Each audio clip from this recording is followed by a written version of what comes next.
नमो तस् भगवतो अरहतो सम्मा सम्बुद्धस्स।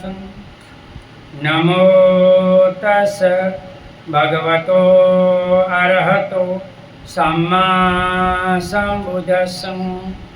नमो तस् भगवतो अरहतो सम्मा सम्बुद्धस्स। बुद्धं शरणं गच्छामि, धम्मं शरणं गच्छामि, संघं शरणं गच्छामि। द्वितीयं हि बुद्धं शरणं गच्छामि, द्वितीयं हि धम्मं शरणं गच्छामि, द्वितीयं हि संघं शरणं गच्छामि, तृतीयं हि बुद्धं शरणं गच्छामि, तृतीयं हि धम्मं शरणं गच्छामि, तृतीयं हि संघं शरणं गच्छामि। इति पिसो भगवा अरहं सम्मा सम्बुद्धो विद्याचरण संपन्नो सुगतो लोकविदु अनुत्तरो पुरुषधम्म सारथि सत्य देवमनुष्यानं बुद्धो भगवन्। स्वाखातो भगवता तमो संदीथिको अकालिको एहिपासिको औपनायिको पाच्यतं वेदितभूयुतुं।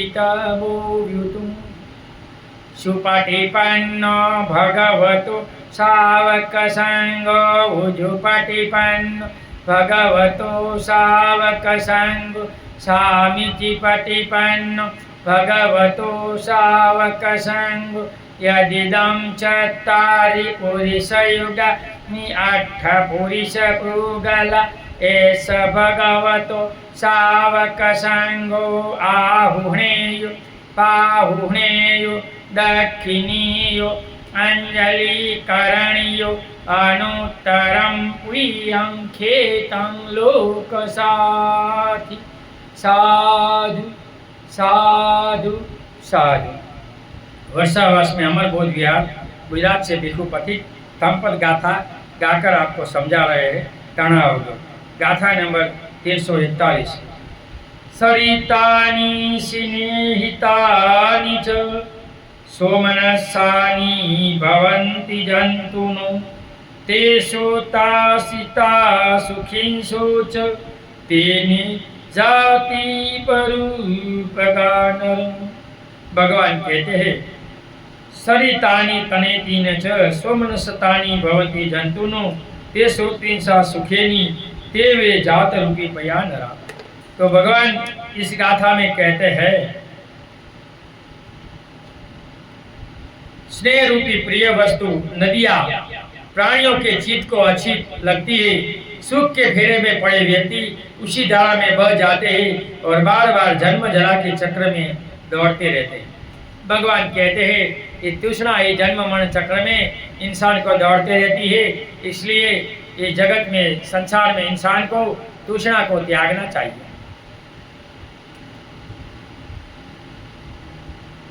तृष्णा चाह है। चाह उसी की होती है जो अच्छा लगे। अपने शत्रु से अपनी रक्षा करना आसान है।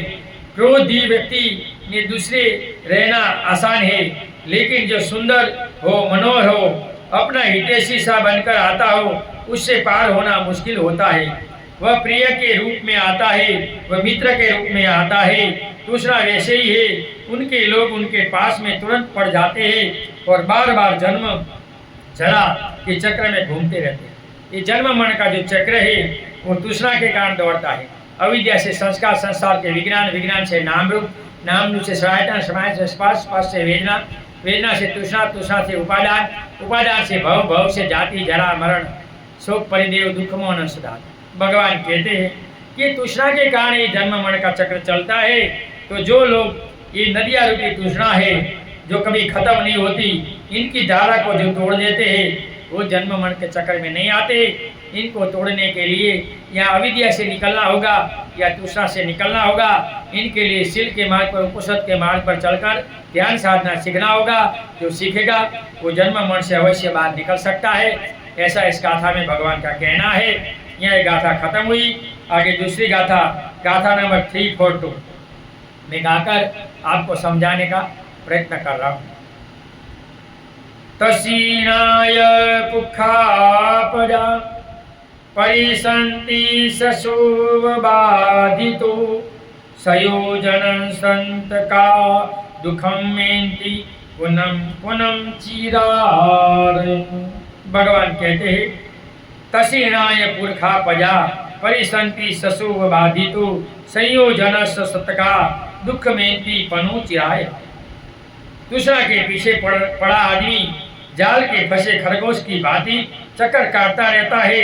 संयोजन में फंसे लोग पुनः पुनः चिरकाल तक दुख भोगने के लिए जन्म मरण के चक्र में दौड़ते रहते हैं। मनुष्य से नीचे जाते हैं तो नरक में जाते हैं। इनके 6 शीत नर, 5 शीत नर और 5 उष्ण नर, 10 होते, सॉरी, ठंडे और गर्म नर। इसके बाद तीर्थक योनि, पशु योनि, प्रेत योनि और ऐसी योनियों में जन्म मरण में इंसान दौड़ता रहता है। इनके निकलना है तो शील का मार्ग पकड़कर ध्यान साधना कर कर जन्म मरण से मुक्त हो सकते हो। दूसरा के पड़ा व्यक्ति अपने शरीर को सुंदर और सुडौल बनाने के लिए लगा रहता है। अभी हम देखते बूढ़े भी बाल काले करते हैं। 2 बूढ़े कल मुझे मिले, अरे भाई तू 70 साल का है, किसको दिखाना है, अभी कहाँ शादी करनी है।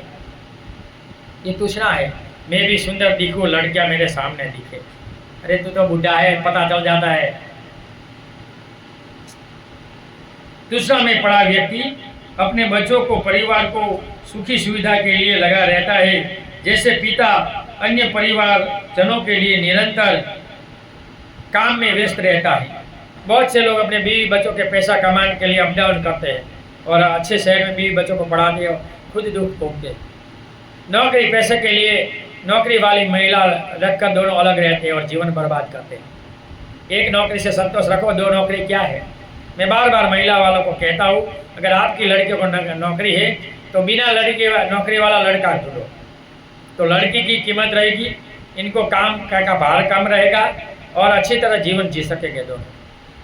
वो छोटी सी नौकरी रहेगी या घर संभाले, क्या फर्क रहता है। प्रेम से दोनों रहो, वही मान्य होता है। बाकी दूसरा का दास है। नौकरी करे, डॉक्टर हो, ये तो क्या होगा। इंजीनियर ढूंढे, शिक्षक ढूंढे। अन्य भी परिवार के सदस्य निश्चित हो उस सुख सुविधा का उपभोग करे, इसी प्रकार में लगा रहता है। स्वयं अपने पर तो कुछ भी घटे चिंता नहीं करता है। यही उनकी पत्नी भी परिवारजनों के लिए व्यस्त रहती है और समझती है कि मेरे अपने लिए तो कुछ फिक्र नहीं है, मेरे लिए तो कुछ करता नहीं है, दौड़ता है, अपने भाइयों को, माता पिता को दे देता है, मेरे में ध्यान नहीं निकालता, वगैरह वगैरह। हर बीवियाँ ऐसा कहती रहती है।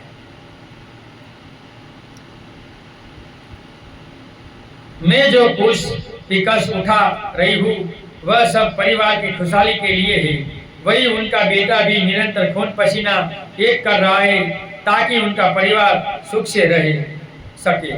इस तरह हम देखने के भी संपूर्ण परिवार एक दूसरे के लिए दूसरा के पास में बंदे खरगोश की तरह चक्कर काट रहे हैं।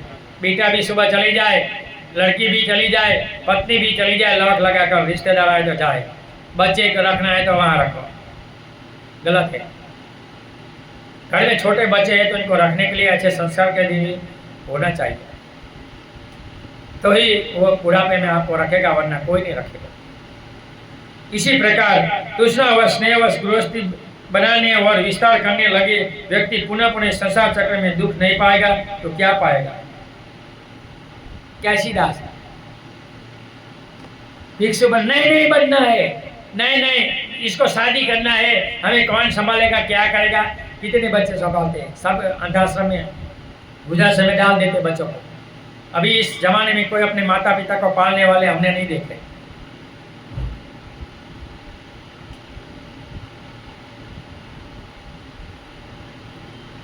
यहाँ ये गाथा खत्म हुई।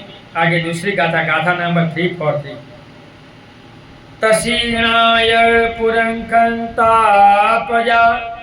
परिसंप्रति ससो बाधितो तस्मात्तणे संविनोदयि भिक्षु आकंठी विरांगमंतनो।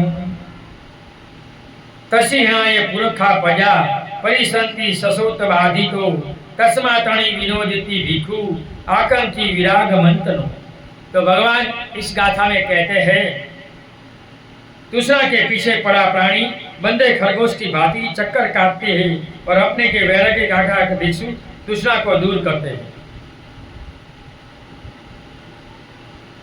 ये दोनों खरगोश के आधे नहीं हुए। क्या कहते हैं कि तृष्णा के पीछे पड़ा आदमी बंदे खरगोश की भांति चक्कर काटते हैं और वैराग्य की आकांक्षा तृष्णा दूर में हम तृष्णा दूर करने के लिए भिक्षु बने। तो वैराग्य सबसे अच्छा सुख है और वैराग्य रहना सबसे अच्छी बात है। आगे भी कहा कि संसार गीला पानी का लकड़ी है और ये भिक्षुपन सूखी लकड़ी है। दूसरा में स्नेह में पास में बंधा पीता समझता है कि मैं अपने पुत्र को उच्च अधिकारी बनाऊं, डॉक्टर बनाऊं, यह बनाऊं, वह बनाऊं। इस तरह किसी के चाहने मात्र से क्या कोई बन सकता है? लेकिन बच्चे की लायकात देखनी चाहिए। माता पिता खुद की वो लायकात कर देते हैं, ये गलत है। अपने बच्चे को क्या करना है वो लायकात देखना चाहिए। किसी के चाहने से बनना होता तो आज सब डॉक्टर बन गए होते, सब करोड़पति बन गए होते।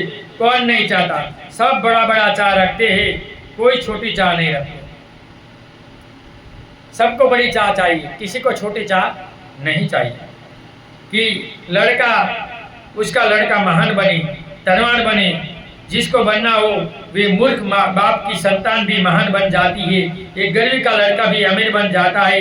यह सब किसी के चाहने मात्र से नहीं होता। बिना कर्म की व्यर्थ में इतनी दौड़ धूप क्यों? अच्छा कर्म करेगा वो अच्छा फल पाएगा। नीतिवान होकर जो काम करेगा वो जरूर आगे बढ़ेगा, इनको कोई दुख नहीं होगा। अच्छा है जो भी वास्तविकता हो उसे स्वीकार कर तृष्णा रहित होकर जिए। तो संसार में तृष्णा छोड़ना चाहिए। पहले तृष्णा खाने में बार बार कहता हूँ कि समय पर जो मिलता है जो है वो खा लेना चाहिए। तो भगवान ऐसा कहते हैं, जिए तो जीवन सार्थक हो जाएगा। जिसने वैराग्य की इच्छा लेकर भिक्षुत्व ग्रहण कर लिया है उनका तो कहना ही क्या, अर्थात उसकी जीवन की सार्थकता में कोई संदेह नहीं है। देखो क्या बोलते हैं, कोई संदेह नहीं है। तो संसार में ये काम तृष्णा के पीछे नहीं दौड़ना चाहिए, इसका संतोष रहना चाहिए।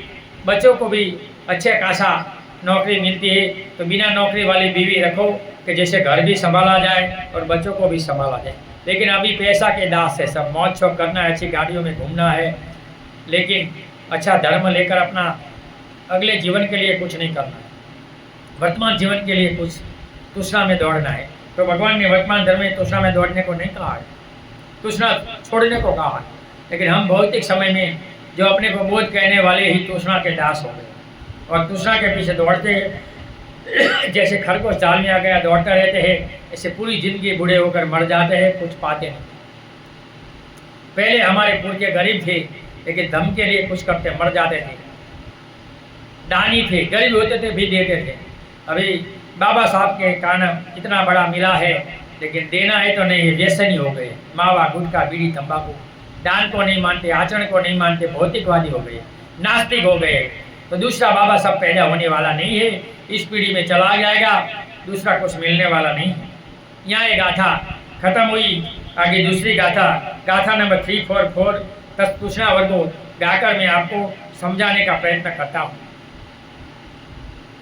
यो निबन्नथो वनादिमुतो वनामुतो वनमेव धावति तं पुगलमेव पसन्मुत्तो बंधनमेव धावति। यो निबन्थो वनाधिमुतो वनमुतो वनमेव धावति तं पुगलमेव पसन्मुतो बंधमेव धावति। तो भगवान इस गाथा में क्या कहते हैं तो निर्वाण थी सांसारिक बंधनों से छूटकर वन में वास करता हुआ फिर वन को छोड़कर बंधन की ओर दौड़ता है, वह व्यक्ति को वैसा जानो जैसे बंधन से मुक्त पुरुष की बंधन की ओर दौड़ता है। साधु बन जाए, चले जाए और आ गया, इसमें कुछ नहीं, लेकिन तूने कुछ लिया ही नहीं।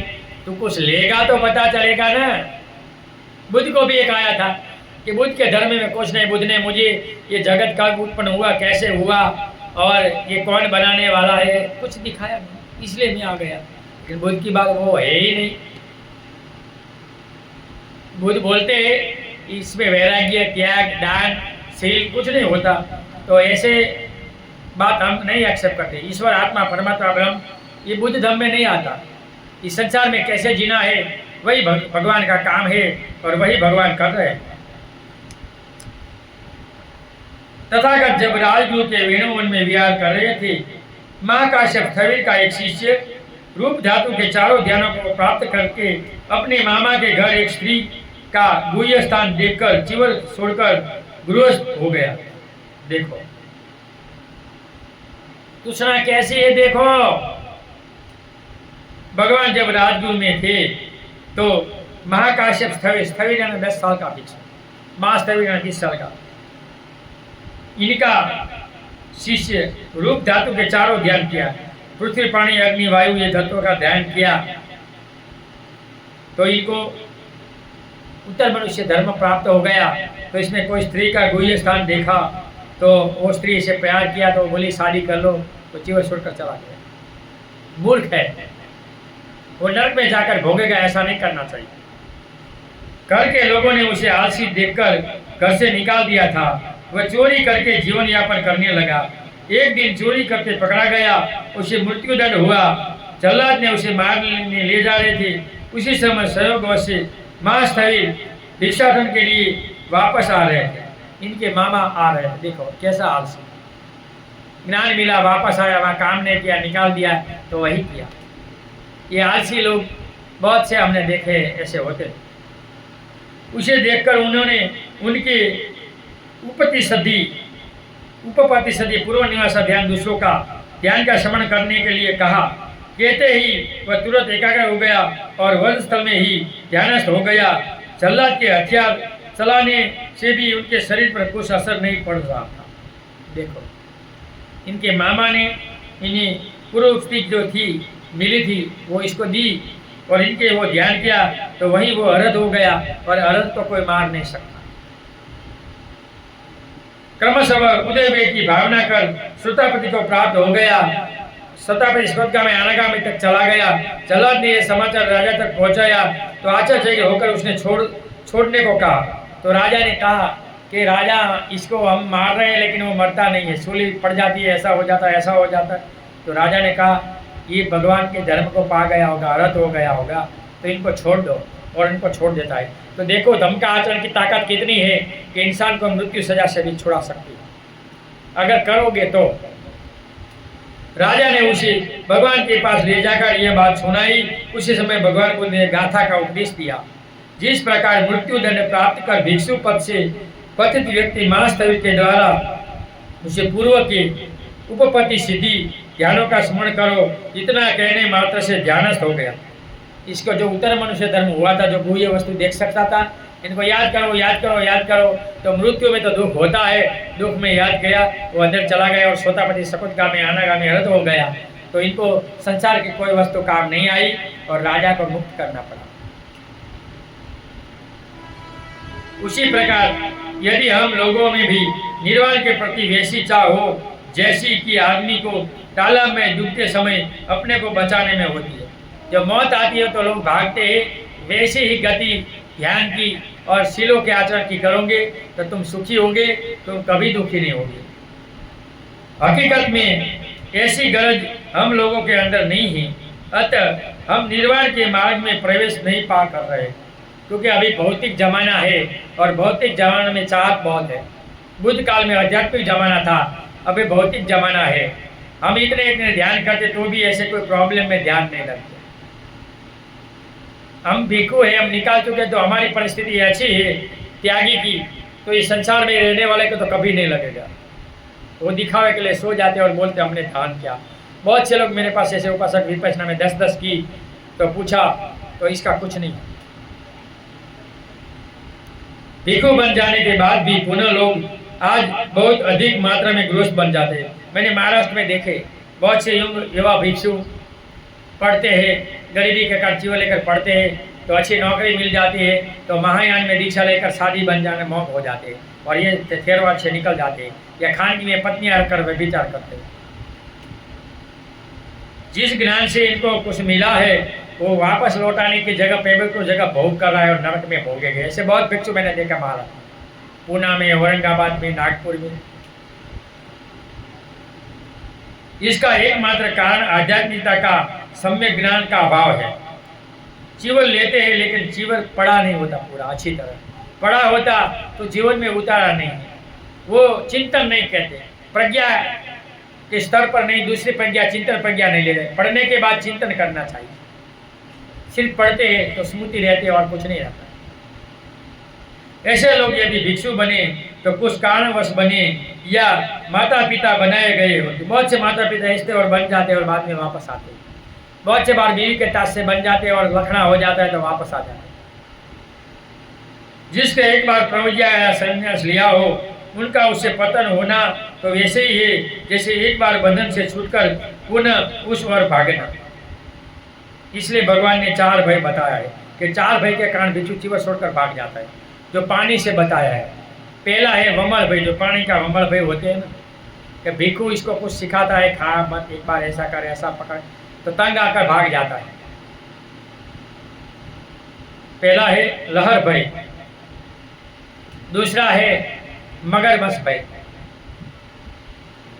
तीसरा है वमल भय और चौथा है नरभक्ष भय।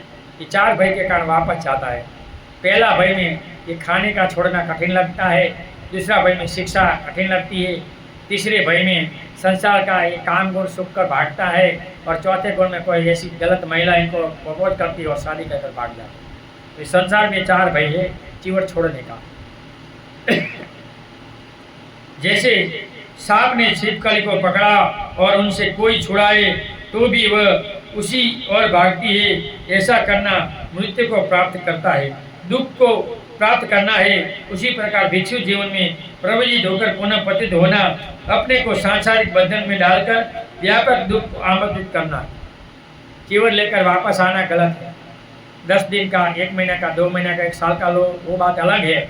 लेकिन आप कोई भी दुख के अधीन, बीवी के दुख के दूसरे अधीन के भिक्षु हो जाओ और बीवी चली जाए, अच्छा लखना हो जाए, छुटा छेड़ा हो जाए और बाद में शादी के लिए, गलत है। गरीबी के कारण आकर जीवन ले, खाए पिए, मौज करे, पैसा इकट्ठा हो जाए और वापस चले जाए। हमने महाराष्ट्र में ऐसे भिक्षु देखे। ये सब नरक में जाकर भोगेंगे और बहुत बड़ा दुख भोगना पड़ता है। लेकिन मूर्ख लोग जानते नहीं, ये जीवन लेकर करना। भगवान ने कहा ये भिक्षु दान संसार की आग है, अगर तू बिना विनय, बिना शील इसका उपभोग करेगा तो धन, अंग भंग, धनहानि और रोग आएगा। देखो दूसरे धर्म जैसा नहीं है। इसलिए जीवन लिया है तो शुद्ध नियम, भोजन नियम, वस्त्र नियम, नीति नियम में चलो, तुम्हारा कल्याण होगा। तुम सोतापति, सकुटगामी, अनागामी अर्हत होकर जन्म मरण के चक्कर से मुक्त हो सकते हो। लेकिन तुम ये करोगे तो, बाकी कुछ नहीं। यहाँ ये गाथा खत्म हुई।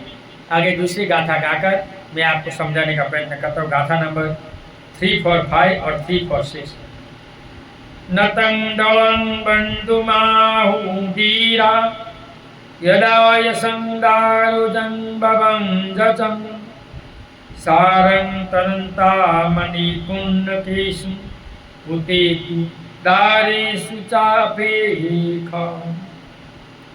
एतं दलं बन्धुमाहुधीरा उरारिण शिथिलं दुपमुचं एतं विषेत्वानं परिजन्ति अनपेक्षितो कामसुखपहायम्। नतं दलं बद्धमारुधिरा यदा यशदारुज भजंगतं सारं तनकामणिकुण्डकलेषु पतेतु दारेषु चापेखा।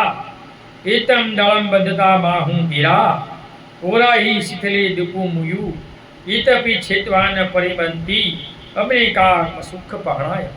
ये दोनों गाथा में भगवान क्या कहते हैं, मैं आगे आगे आपको सुनाता हूँ। यह जो लोहे लकड़ी या रस्सी का बंधन है उसे धीमंत व्यक्ति बंधन नहीं कहते। असली बंधन तो ये है मणिकुंडल, पुत्र तथा स्त्री में अनुरूप धीर पुरुष, इसी को दृढ़ बंधन, पतोन्मुख, शिथिल और दुखयंत बंधन कहते हैं। इसी से भी छेद अपेक्षा रहित हो, काम सुख को छोड़ प्रवजित हो जाते हैं। ये जीवन लेना सबसे अच्छा है। ये पत्नी बालक का बंधन है संसार में, स्त्री बालक, इसलिए भगवान इसको छोड़ने को कहा। जिनको भिक्षु बनना है, ब्रह्मचारी रहना है और ये सब छोड़ना, अकेला रहना है, ब्रह्मचारी है, मैथुन धर्म से पूर्ण ब्रह्मचर्य पालन करना है। अगर वो टूटता है तो चार पराधी का है, इसको संसार में वापस भेजना पड़ता है। वो क्षमाशीलता सहनशीलता नहीं है। एक दिन बहुत से आगंतुक के भिक्षुओं ने श्रावस्ती में भिक्षाटन करके आते समय राज के कारावास में बहुत से चोरों को बंधा हुआ देखा। आगंतुक यानी दूसरे शहर से शहर में आते हैं, बिहार में रहते हैं और बिहारवासी को पूछते हैं किधर भिक्षा लेने जाए, वहाँ जाकर खाकर फिर यहाँ रहते हैं और नगर से निकलते हैं तो कुछ न कुछ दिखाया जाता है। जब ये भगवान के पास आए तो उन्हें प्रणाम कर लोहे की सागर के बंधन में चोरों के बारे में कहा। तब भगवान ने ये दो गाथा सुनाया कि बहुत से चोरों को लोहे से गले में पग में झंझट से बांधा हुआ था और जेल में डाला हुआ था, वो दुख भोग रहे थे। तब भगवान कहते हैं ये दुख कुछ नहीं है, ये संसार में पत्नी बच्चे का बंधन ये जेल के बंधन से भी कठिन है, जो जन्म मरण चक्र में डालता है। ये बंधन तो एक बार सजा पूरी होगी तो मुक्त हो जाएगा 10 या 20 साल में, लेकिन ये जन्म मरण का बंधन में कोई नहीं निकालता, खुद को निकालना पड़ता है, खुद को निकलना पड़ता है।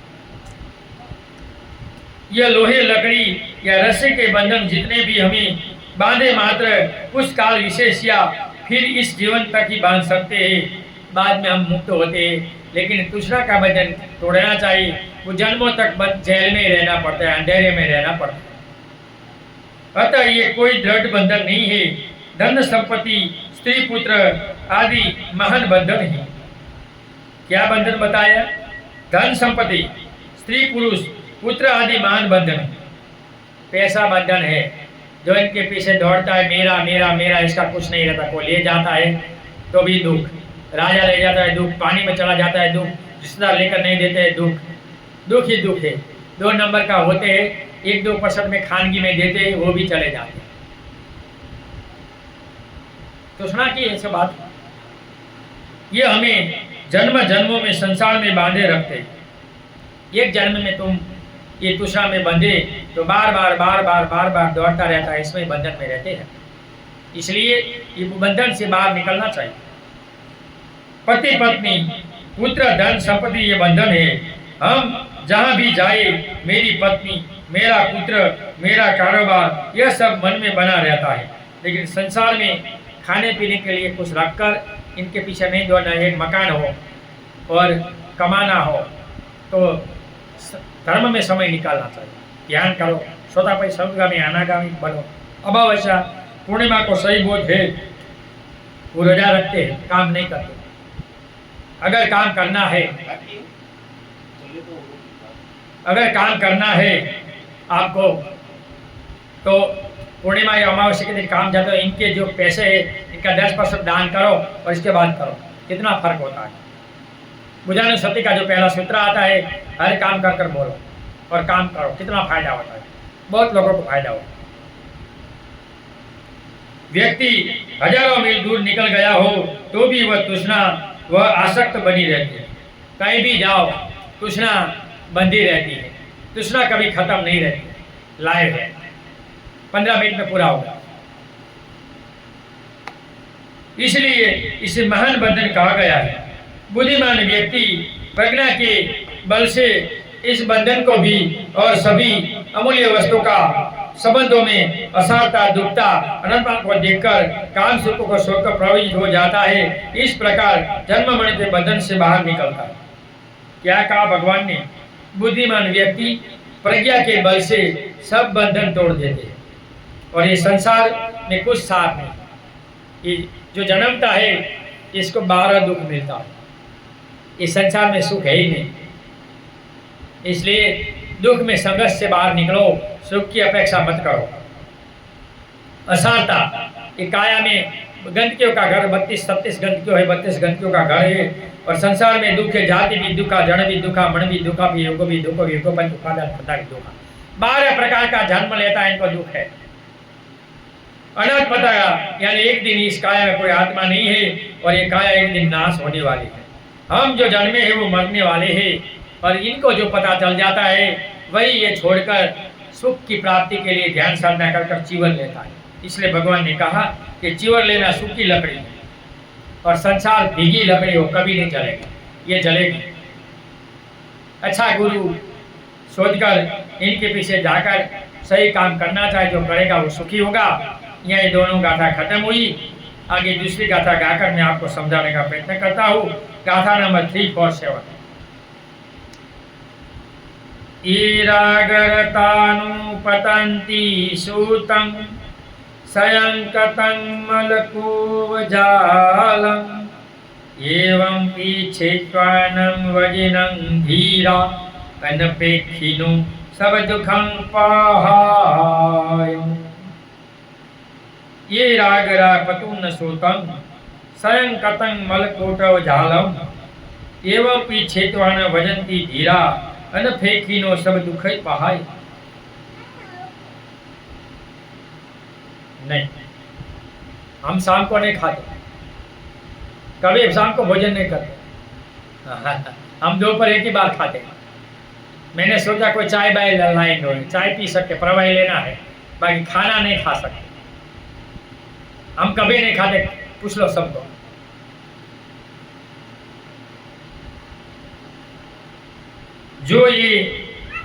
जो राग से रखते हैं वह मकड़ी के अपने बनाए जाल में फंस जाता है। धीर जन इसे छेदकर अपेक्षा रहित हो सब दुखों छोड़कर प्रवजित हो जाते हैं।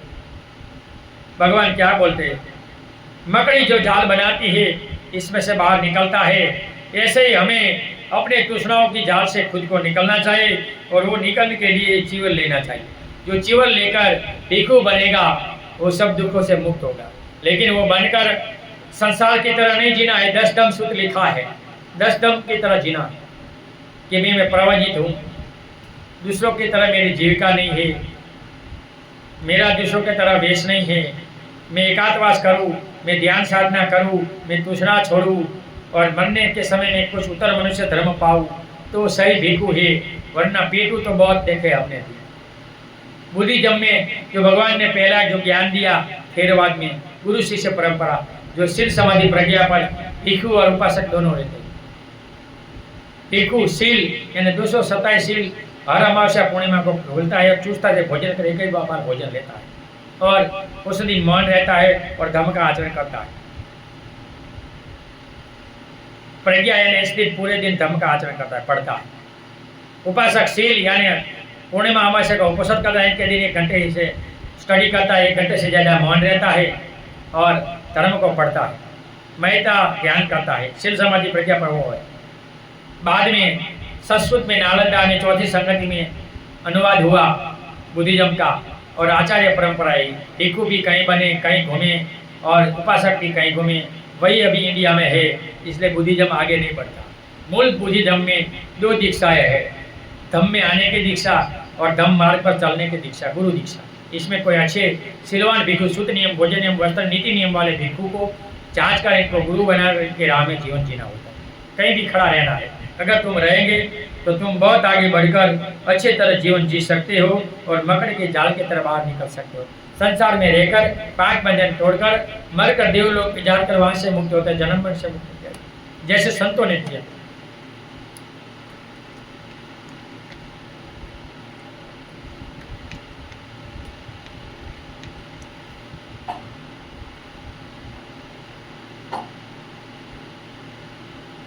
तथागत भगवान राजगृह में विहार कर रहे थे। खेबा नाम की स्त्री अपने यौन एवं सुंदरता पर गर्व करती थी। तथागत रूप की अनित्यता, असुचिता आदि पर बोलते थे। कितना भी काया सुंदर हो, लेकिन इस काया में गंदगी भरी, 32 गंदगियां इस काया में है। ये नाक में गूंगा निकलता है, मुंह में पीत उल्टी पीत निकलता है, खाया हुआ आंख में आंसू, कान में परु निकलता है, नीचे के इंद्रिय में पेशाब और मल निकलता है और ये परसेवा निकलता है। तो 10 द्वारे है, 2 ये 2 ये 2 2 4 2 6 7 और नीचे 8 और 9 द्वारों से गंदगी निकलती है। अच्छा कुछ नहीं निकलता। ये काया गंदगी का घर है। कहीं अकस्मात हुआ है तो पड़े हुए काया को देखो, 10-15 दिन बाद मिले हुए सबको देखो या बाहर निकाले हुए सबको देखो, तो पता चलेगा कि काया में क्या सुख है।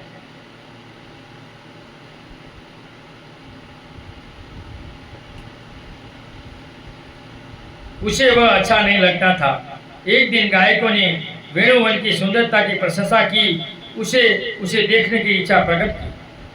भगवान ने वेणुवन में जब उपदेश दे रहे थे, उसे जानकर उसी समय एक सुंदर और दिव्य कन्या का निर्माण किया। तो भगवान भी उत्तर मनुष्य धर्म का उपयोग करते थे, जिसको चमत्कार हिंदू लोग कहते हैं। राजा की रानी को धर्म में लाने के लिए भगवान ने अपना उत्तर मनुष्य धर्म का बनाया और दिखाया। तो बिना चमत्कार कोई नमस्कार नहीं करते, जिसे मात्र बुद्ध और खेमा ही देख सकती थी। खेमा जब वेणुवन में पहुंची तो उसने रूप को देखकर आश्चर्यचकित हो उसी को देखती रह गई। क्रमशः वह दिव्य कन्या सूर्यों के युक्त क्षीण इंद्रिय और दुर्बल वृद्धा के प्रवृत्ति होती गई। उसे देखकर शरीर की असारता को जानकर उसे अनित्य का बोध हो गया। उसी समय भगवान ने ये गाथा सुनाई, तभी इनका मन ये तृष्णा से बाहर आ गया। देखो, ये संसार में जो स्त्रियां पुरुष सुंदर है, इनसे उससे सुंदर कन्या दिव्य लोक देवता लोक में जो कन्या है देवता माल की कन्याएं भी बहुत सुंदर होती है। वो छोटी बच्ची, युवा और मध्यम होती है, भगवान के पीछे पड़ी। तो बिना जाने कुछ नहीं है। जो व्यक्ति अपने शरीर के प्रति आकर्षित है, धन संपत्ति के प्रति आसक्त है, परिवार के प्रति आसक्त है, वह वैसे ही फंसा है जैसे मकड़ी के द्वारा अपने बनाए जाल में फंसी होती है। मैं चला जाऊंगा तब कुछ नहीं होगा, किसके बिना कुछ नहीं पड़ा रहता है। मैंने इतने बड़े बिजनेस का मालिक था, हर महीने 1 लाख कमाता, छोड़ दिया, सब बंद कर दिया। मुझे मूर्ख कह रहे लोग, लेकिन मैं जन्म मरण से तो मुक्त होगा। ये 3 साल से एकात्मक 4 साल से कर रहा हूँ। तो पहले ध्यान में गया तो मुझे इनका सुख मिला, तो मुझे नक्की हो गया कि मैं ऐसे मेहनत करके दूसरे तीसरे चौथे ध्यान में जाऊंगा, तब लोग मेरे पास आएंगे। जो मुझे मनोवादी बोल रहे हैं, जो मुझे निदा टिका 13 साल से कर रहे हैं, वो मूर्ख मेरे पैर पड़ेंगे। ये अभिमान से मैं कह रहा हूँ, क्योंकि मैं धर्म का आचरण कर रहा हूँ, इसलिए बोल रहा हूँ। शरीर में आसक्त होकर वह शरीर का गुलाम बन जाता है। बहुत से लोग शरीर के गुलाम काला बाल करते हैं, अच्छा खाते नहीं है, लेकिन शरीर को अच्छी तरह संवारते, अरीसा में देखते, ऐसे तैसे देखते रहते हैं। कितनी बार उसे धोता है, कितनी बार आदर्श दर्पण के सामने खड़ा होता है। ये खील हो गया, ये हो गया, ये बाल रह गए, ये रह गए, ये मुझे कल बोला ये मुंडन में रह गया, रहने दो, कहाँ का शादी करना, रह गए 3 दिन के बाद करेंगे। बहुत से भिक्षु रोज ये मुंडन ये खोलते। ये तो सुंदरता है और दोष है। 1 महीने में भगवान ने 5 बार से ज़्यादा मुंडन करने और दाढ़ी करने को मना कहा, दोष दिखाया है। लेकिन विनय को मानेगा तो ना, ये तो पेट के लिए हुए है, इनको क्या लेना देना। कितना अहंकार पैदा करता है, कुरूप होने पर कितना दुखी होता है। मैं बूढ़ा हो गया, अभी मेरा क्या होगा। भगवान ने कहा बूढ़ापा तो दुख है। अन्यों से कितनी ईर्ष्या करता है। वह धन में आसक्त व्यक्ति स्वयं खा पी तक नहीं सकता, तो लोभी लोग होते हैं वो नहीं खा पी सकते, और वो मरने के बाद नरक में जाकर भोगते हैं, कसते हैं, और यहाँ पड़ा रहता है। केवट की तरह लोभी के धन धूताड़ा खा जाते हैं। जो झूठा आता है झूठे मार्ग में जाता है, दवाई में कोई लूट जाता है, पानी में राजा ले जाता है, झूठ का पैसा तो झूठ में जाता है। परसेवे की कमाई करो, इसमें से 10% दान करो, तुमको दो। आप देखो ख्रिस्ती लोग कैसे दानी हैं। कॉलगेट पामोलिव अपने 10% दान का मुनाफा डालता है, 10 का खुद का, 10% खुद रखता है, 2% धर्म को देता है। तभी इतना इनका धर्म इतने सालों में गया है, इतने देशों में। यहाँ बोझ बोलते हैं और दान से भागते हैं। भिक्षु धर्म राजा है, इनको भी नहीं देते। मेरे गुजरात में 3 भिक्षु है, ऑनलाइन मैसेज आते हैं, सब सिर्फ 50 या 100 डालेंगे 1 साल में, तो भी बहुत पैसे हो जाएंगे। यह नहीं डालते हैं, लेकिन अपने घर जो 10 मंगल आते हैं बुद्धिज्म में, इसमें 50 या 100 ऑनलाइन डालो, तो भी भिक्षु के पास बहुत पैसे हो जाएंगे और आपकी दान पारमिता पूरी होगी और भिक्षु धम राजा होगा। जब भी कुछ काम है तो कर सकता है, कहीं देश में जाना है, कुछ लेना है, कुछ धम कर वो कर सकते हैं। लेकिन देने की बात भिक्षु को क्या पैसा करना है? खुद शादी ब्याह लगाकर बामन की तरफ पैसा लेता है।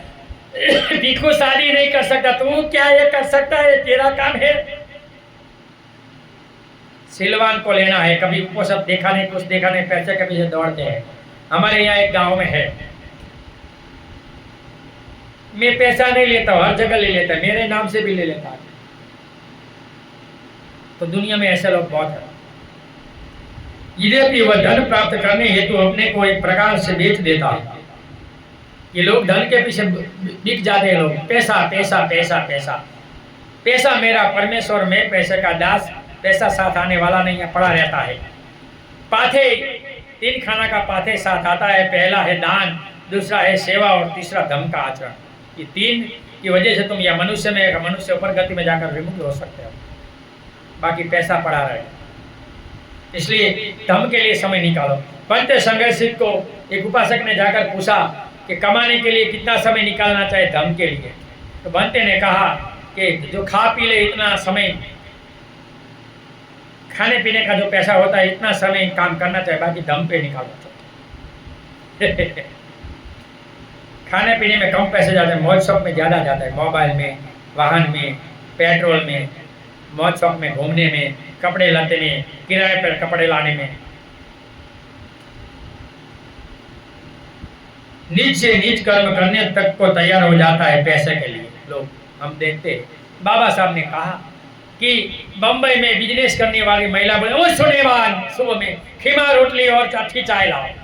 लेकिन गांव में मेरी गरीब महिला सूखी रोटी चटनी खाती है, इज्जत से जीती है। हे मूर्ख लोग, इज्जत से जीवो, दूसरी बार बाबा साहब आने वाले नहीं है। इज्जत प्यारी रखो, गुलाम मत हो। लेकिन ये सब धर्म के गुलाम है, नवदीप खुद के मारेंगे और बाबा साहब का नाम लेके बीच में बाबा साहब रखकर खुद का मारना मैंने देखा है। बाबा साहब को भी इनका जैसा बना। मैं सोचता हूँ कि अभी अगर बाबा साहब सीधा होकर आएंगे तो वो 2 आंख से दौड़ेंगे, मैंने कहाँ इसको भेजा था और ये क्या करते हैं। बिना मांगे मुफ्त का दे दिया, वो गलत किया बाबा साहब ने। इन लोगों को नहीं देना चाहिए। जिनके पास थोड़ा धन हो कितना अहंकार करता है, पैसा अहंकार आ जाता है। जिनके पास न हो वह कितना उदास है, परेशान रहता है। मात्र यह धन की आसक्ति का ही परिणाम है। धन हमें इंसान को दुखी करता है। जिनके पास नहीं वो भी दुख, जिनके पास है वो भी दुख, जिनका लेकर को वापस ना दे वो भी दुख। अन्यथा हमसे गरीब लोग कितने कितने हैं, आखिर वे भी जी रहे। लेकिन धन के लिए प्रति मोह हमें दुखी करता है। उसी प्रकार संतान को ले, जिनके पास संतान नहीं वह भी परेशान है और संतान है वह भी परेशान है। पुराने धर्म में लड़का नहीं है तो परेशान है, लेकिन भगवान का धर्म लड़की से भी बस चलता है, लड़कों से भी चलता है। अगर आपको लड़कियां है तो इनके पास रहो, घर जमाए रखकर। वो कोई पार की थापड़ नहीं, का कोई दान नहीं करना है। यहाँ महिलाओं पर कोई गुलामी नहीं है। पुराने धर्म में 18 प्रकार की गुलामी है। मैं महिला कथा करता हूँ, कभी बुलाओ, सब दिखाऊंगा। जिनके पास संतान है वह अपने अब उससे बेकार निकलने से परेशान है। संतान 2-3 ये काम नहीं करते, बाप के पेंशन से चलता है, क्या करें। संतान योग्य होने पर भी माता पिता की बातों को नहीं सुनते, नहीं मानते, प्यासे हो जाते हैं और माता पिता को गाली गलौज करते, तो भी दुख है। संतान है इनको भी दुख, नहीं है इनको भी दुख। उनके बताए मार्ग नहीं चलने से परेशान है। इस स्थिति को जानकर धीमान व्यक्ति ये तृष्णा रहित, अपेक्षा रहित होकर संसार को त्याग कर प्रवजित होकर शील का पालन करते सदा सदा के लिए जन्म मरण के चक्र से मुक्त हो जाता है और निर्वाण को प्राप्त कर लेता है। इस संसार में कोई सुख नहीं, इसलिए हमने जीवन लिया। यहाँ ये समय पूरा हो गया, गाथा खत्म हुई। ऑनलाइन सुनने वाले सभी लोगों को भाषा के कारण मुझसे कोई समझाने में गलती हो गई है तो 2 हाथ से क्षमा चाहता हूँ। सुने धर्म को ऑनलाइन सुने सभी लोगों को पुण्यमंडल करते ही सुने हुए धर्म से आप सभी लोग सुखी हो, निरोगी हो, आपका कल्याण हो, आपका मंगल हो।